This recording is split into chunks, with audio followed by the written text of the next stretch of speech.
Hello friends, எல்லாருக்கும் வணக்கம். இந்த ஓன் வாய்ஸ் எதுக்குன்னா, நிறைய பேர் எனக்கு கமெண்ட்டில் கேட்டிருந்தீங்க, எங்க ஃப்ரெண்டை லவ் பண்ணுறீங்களே அது தப்புங்க, ஃப்ரெண்டெல்லாம் லவ்வே பண்ணக்கூடாது அப்படின்னு நிறைய பேர் வர திட்டிருந்தீங்க.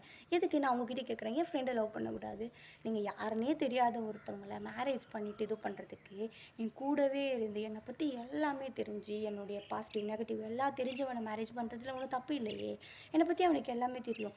நீங்கள் சொல்கிறீங்கல்ல, போயிட்டு புதுசாக ஒரு லைஃப் ஓகேவா, யாருனே தெரியாது, வீட்டில் பண்ணி வச்சுட்டாங்க, போய் கல்யாணமும் பண்ணிக்கிட்டீங்க, பண்ணிவிட்டு அவங்ககிட்ட போய் பயந்து பயந்து என்னங்க வாங்க போங்க அப்படின்னு கூப்பிட்றது, அது நம்ம மனசார கூப்பிட்டா அது ஓகே.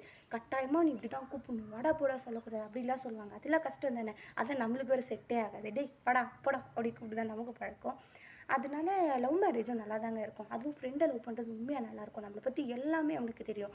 என்னோடய பாசிட்டிவ் நெகட்டிவ், நான் எப்படி இருப்பேன், எப்படி பேசுவேன், என்ன சாப்பிடுவேன், ஏ டு Z வரைக்கும் ஃப்ரெண்டுக்கு தாங்க தெரியும். அதனால் ஃப்ரெண்டை லவ் பண்ணுறதுலாம் தப்பு இல்லை. அது வந்து ஒருத்தர் மட்டும் லவ் பண்ணால் தான் தப்பு, ஓகேவா? நான் உன்னை ஃப்ரெண்டாக தான் பார்க்குறேன், ஆனால் நீ என்னை லவ்வராக பார்க்குற அப்படின்றது தப்பு. 2 பேருமே ஃப்ரெண்ட்ஸாக இருந்து லவ் பண்ணுறது நல்லா தானே இருக்குது, அதில் தப்பு இல்லையே.